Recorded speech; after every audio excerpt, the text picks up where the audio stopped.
हरे कृष्णा मित्रों, कैसे हैं आप सभी। आशा करती हूँ एकदम स्वस्थ होंगे। क्यों है ना स्वस्थ? तो कमेंट करके ज़रूर बताइएगा कि आप लोग कैसे हैं। तो आज के पाठ को प्रारंभ करते हैं।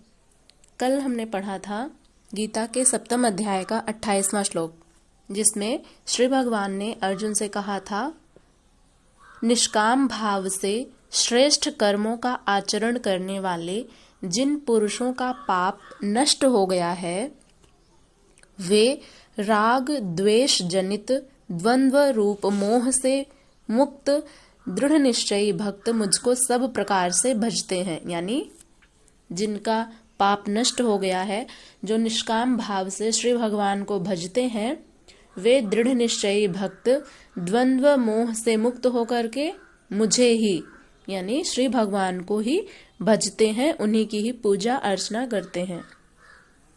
तो यहाँ तक हमने कल पढ़ लिया था। आज हम लोग गीता के 7वें अध्याय के आखिरी 2 श्लोकों को पढ़ने वाले हैं, तो ध्यान पूर्वक सुनिएगा। चलिए प्रारंभ करते हैं आज के पाठ को।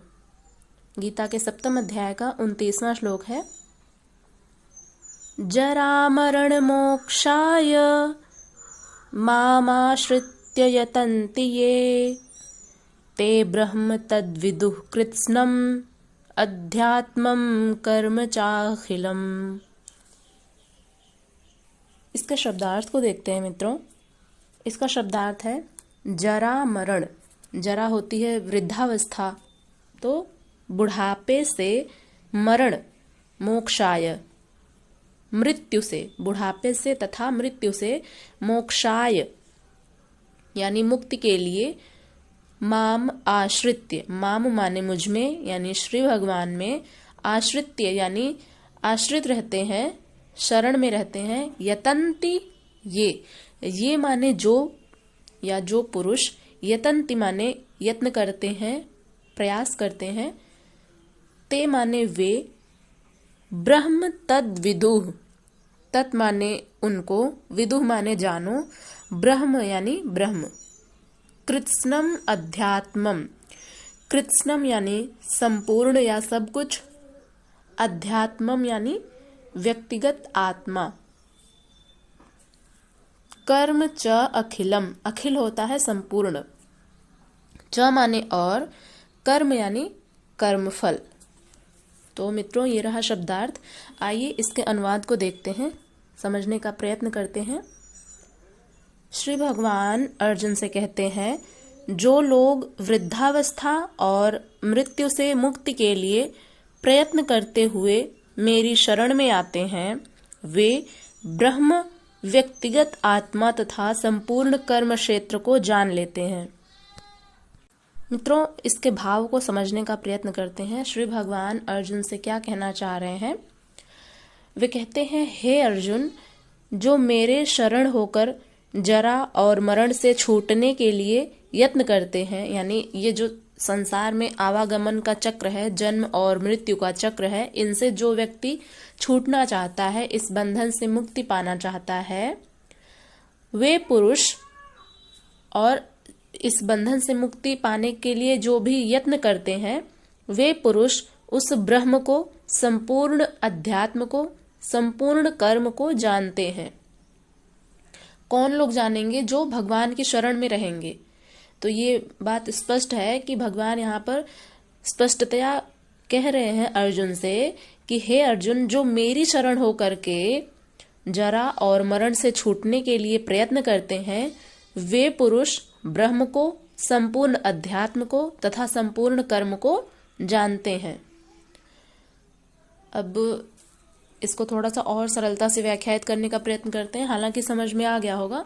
तो इसका अनुवाद इस प्रकार से है कि जैसे मान लीजिए ये जो संसार है, इसमें जन्म और मृत्यु का चक्र चलता रहता है। तो इस जन्म और मृत्यु के चक्र से जो व्यक्ति मुक्ति पाना चाहता है, जो परमात्मा के धाम को चले जाना चाहता है, ऐसे पुरुष भगवान की शरण में रह करके, भगवान श्री कृष्ण की शरण में रह करके जरा और मरण से छूटने के लिए यत्न करते हैं।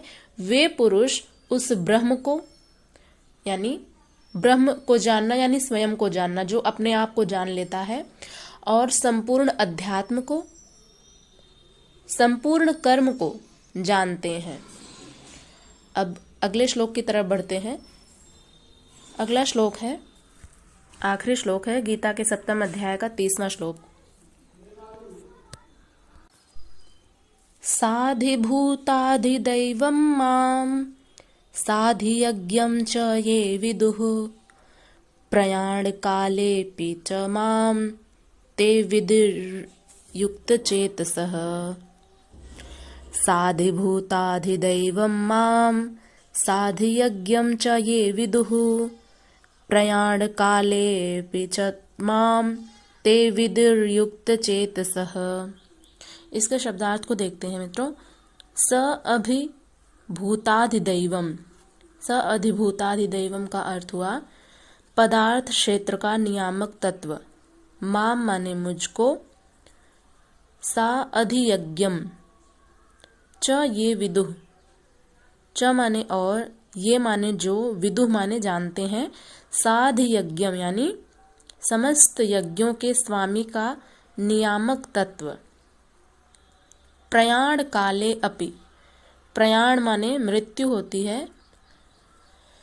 प्रयाण काले अपि, काले माने समय, यानी मृत्यु के उस समय में, अपि माने भी, च माने और, माम माने मुझको, ते माने वे, विदुः युक्त चेतसः, विदुः माने जानते हैं, युक्त चेतसः माने मेरी पूर्ण चेतना में। तो ये रहा शब्दार्थ। आइए इसके अनुवाद को जानते हैं। श्री भगवान अर्जुन से कहते हैं, जो लोग मुझे अधिभूत यानी पदार्थ का क्षेत्र और अधिदैव यानी स्वर्गीय देवताओं के नियामक सिद्धांत के रूप में और अधियज्ञ यानी सभी यज्ञों के स्वामी के रूप में जानते हैं, ऐसे प्रबुद्ध आत्माएं मृत्यु के समय भी मेरे प्रति पूर्ण चेतना में रहते हैं। अब इसको समझने का प्रयत्न करते हैं मित्रों।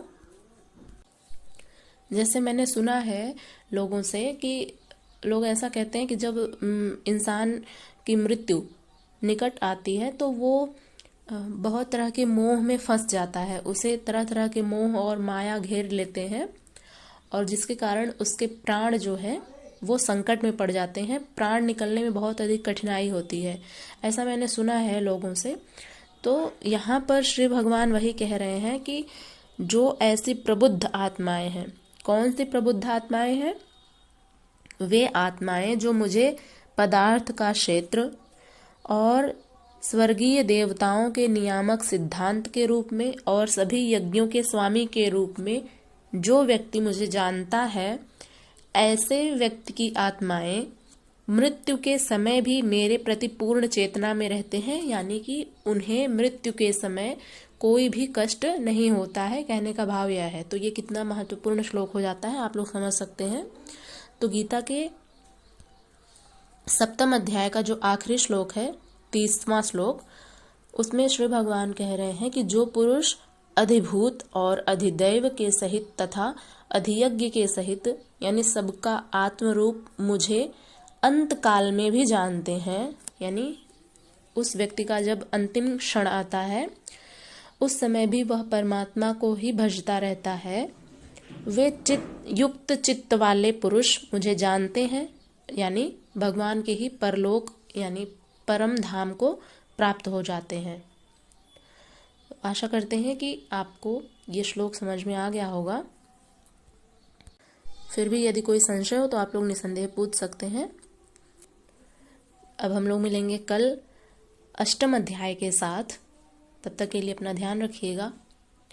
ओम तत्सदिति श्रीमद्भगवद्गीतासु उपनिषत्सु ब्रह्म विद्यायां योगशास्त्रे श्रीकृष्णार्जुन संवादे ज्ञान विज्ञान योगो नाम 7मोऽध्यायः। हरे कृष्णा।